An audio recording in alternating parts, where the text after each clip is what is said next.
everyone, welcome to Kavi's Corner. Today let's talk some seafood. I love tons of things about the ocean and its beaches, especially the smell of salty air, the sound of waves kissing the shoreline, the soft white sands underneath our toes, and the breathtaking sunsets, of course, and the abundance of sea creatures that we have. And today I'm going to talk about crabs and rock crabs. Let's make a delicious pepper crab curry today. And before that, I want to take you some seafood shopping in my local area. It's an Asian seafood marketplace called 99 Ranch, and they have the best collection of seafood, especially the Asian varieties. And today we're going to see live rock crabs, and they are usually caught alive and sold alive. You don't buy it if it's dead because you want fresh seafood.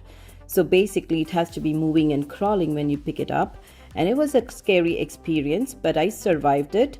And I got half of the work done at the store itself. They removed the top shell, the carapace, and they cleaned up a little bit. But once you bring it home, I still had to clean extra because you want to remove all the yellow stuff and the black things around it.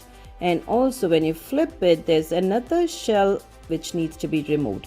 The gills are encased in there, and you have to remove the spiky legs, the ends especially. If you have kids and elderly, be careful. You don't want this in your food. I tend to remove it so it's a lot safer. And let's get started with making our crab pepper curry. I have all the ingredients laid out for you. So let's start with our onion.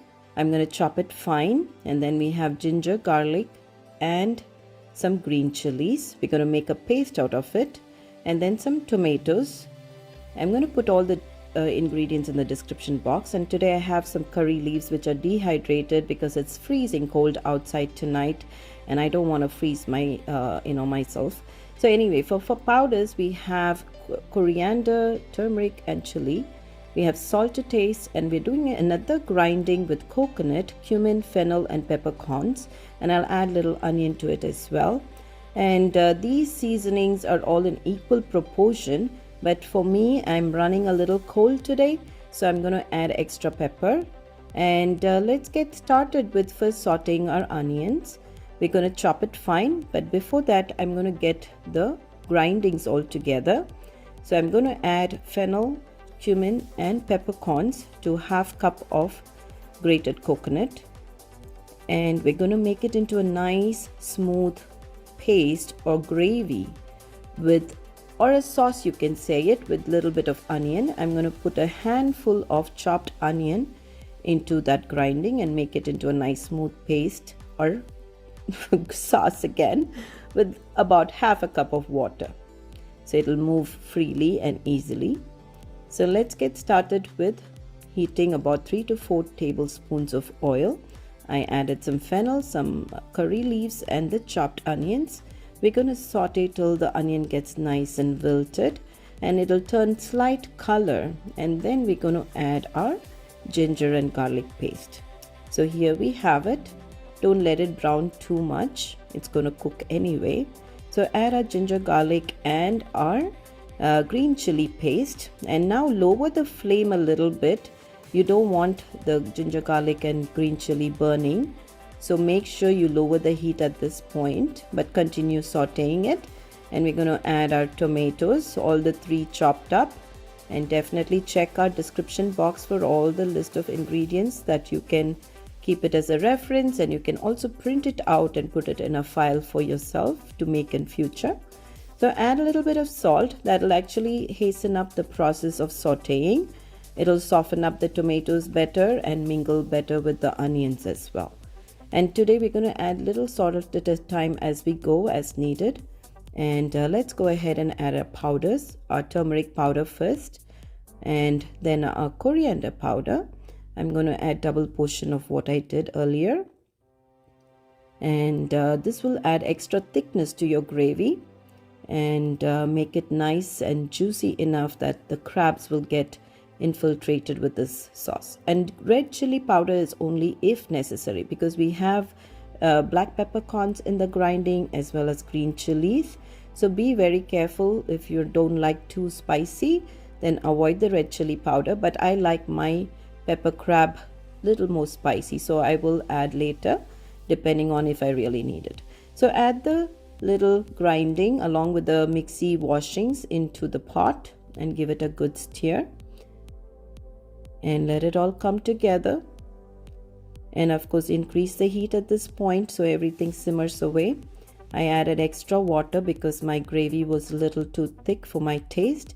You want a little loose gravy because you want the sauce to enter the crab and literally flavor the entire crab and make it nice and juicy. The flavors will all get infused.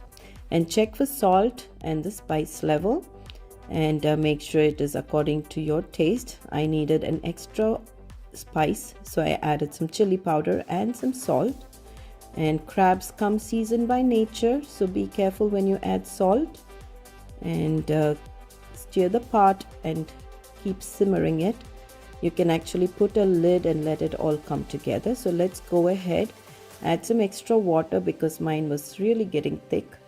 And now we're going to put a lid and let it simmer for about 10 to 12 minutes on medium high or low heat. So that's what I'm gonna do right now. And this crab curry goes excellent with rice, chapati, dosa, idli, and if you have flour tortillas, it's even better. So try it with all different combinations and see what suits you. And right now I have the crabs all cut into half because it'll be easier for me to stir the pot and as well as serve, and it's easier to eat also. And this will give an opportunity for the juice to get into the crab meat. So just put it all in there and let these pieces submerge in the yummy gravy and let them all soak in. I added some cilantro as well. I'm going to add some more later for garnish, but this will enhance the flavor a little bit as the crabs cook. And once the crabs are cooked, it'll be a beautiful yellowish orange, or sometimes it's intense orange. It's beautiful to look at. So let's put a lid on and cook further for about 5 to 6 minutes or 6 to 10 minutes, depending on how well you want the juices to incorporate. The longer the better, but seafood doesn't take long to cook. So lower the flame and our curry is done. Voila. So here you go. Your rock crab pepper gravy is ready. You can serve it hot over rice, and you can have it with idli as well. But today I'm going to serve it with some rice. And this is a yummy recipe. Please do try. It's not complicated once you have your grindings already. It's just a matter of putting it all together and enjoying a nice meal. And crab cannot be eaten in a hurry. Make sure you have ample time to enjoy this meal. And of course, be careful with the little kids. You don't want the shells to be swallowed and all that.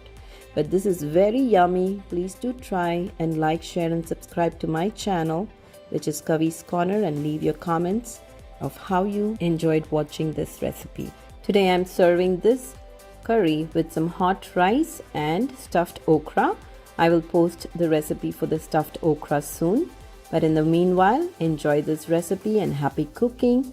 And let me know what you think in the comment box as usual. And I will look forward to seeing you in the next recipe.